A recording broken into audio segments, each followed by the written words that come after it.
एक और भारतीय छात्र जिसने मास्टर डिग्री पूरी करने के बाद अमेरिका में नौकरी का सपना देखा था, वो अब खाली हाथ भारत लौटने के लिए मजबूर है। ओपीटी खत्म हो रहा है, कंपनियां इंटरनेशनल स्टूडेंट्स को हायर करने से बच रही हैं।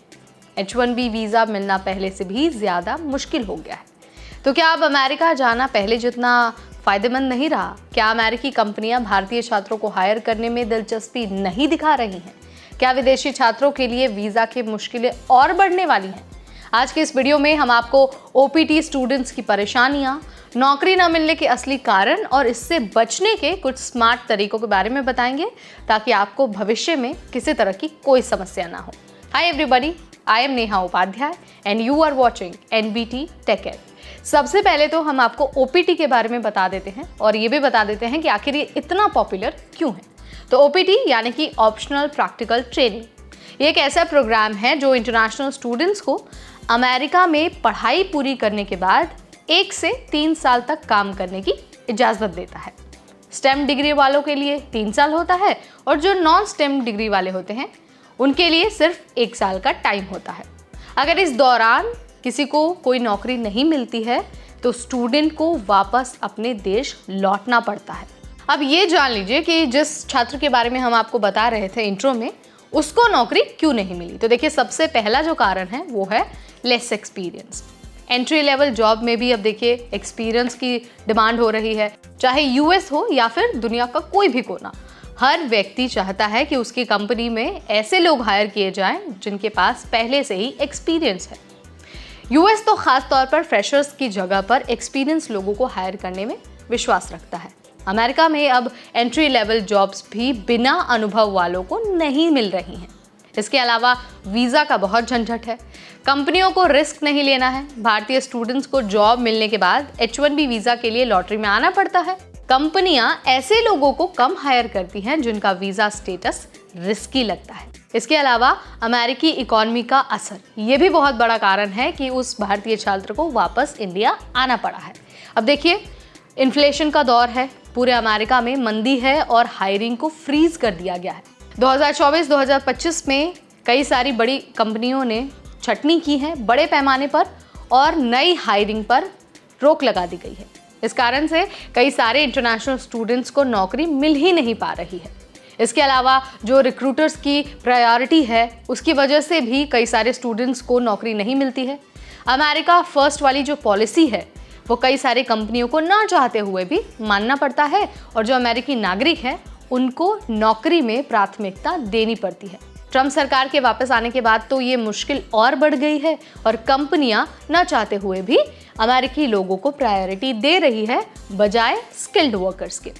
तो भारत लौटने के बाद क्या होने वाला है उस स्टूडेंट के पास, अब इसके बारे में जान लेते हैं, क्योंकि कई लोग ये कहते हैं कि यूएस की डिग्री का भारत में कोई वैल्यू नहीं है।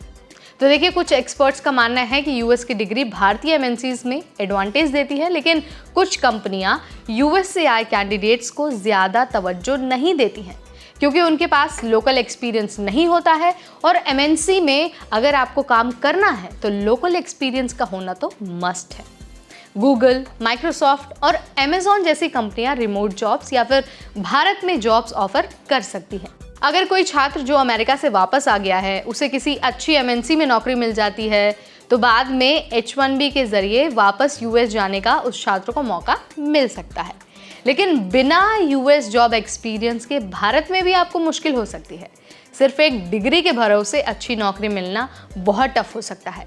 अगर आपके पास इंटरनेशनल वर्क एक्सपीरियंस नहीं है तो भारत में भी बड़ी कंपनियां ज़्यादा इंटरेस्ट नहीं दिखाती हैं। अब आपके मन में सवाल आ रहा होगा कि यार, इतनी सारी समस्याएं तो अब क्या करें? अगर यूएस में नौकरी नहीं मिली और भारत में भी नहीं मिलेगी तो क्या करेंगे? तो देखिए, सिंपल सा फंडा है। सबसे पहले तो अपनी नेटवर्किंग पर ध्यान दीजिए, नेटवर्किंग बढ़ाइए, लिंक्डइन जैसे प्लेटफॉर्म्स का सही इस्तेमाल करिए, हायरिंग मैनेजर्स और जो रिक्रूटर्स हैं उनसे डायरेक्ट कॉन्टैक्ट करिए। इसके अलावा आप अपने कॉलेज के एलुमनाई नेटवर्क से भी मदद ले सकते हैं। कई बार रेफरल्स के ज़रिए भी जॉब मिल सकती है। इसके अलावा रिमोट जॉब्स का ऑप्शन आपके लिए बेस्ट हो सकता है। रिमोट जॉब आपको खोजनी है, यूएस कंपनियों में इंडियन हायरिंग बढ़ रही है, ऐसे में आपके लिए चांसेस भी बढ़ने वाले हैं। कई एमएनसीज भारतीय टैलेंट को रिमोट वर्क के लिए हायर कर सकती हैं, यानी कि रिमोट जॉब्स का जो ऑप्शन है ना, वो अभी भी आपके लिए खुला हुआ है।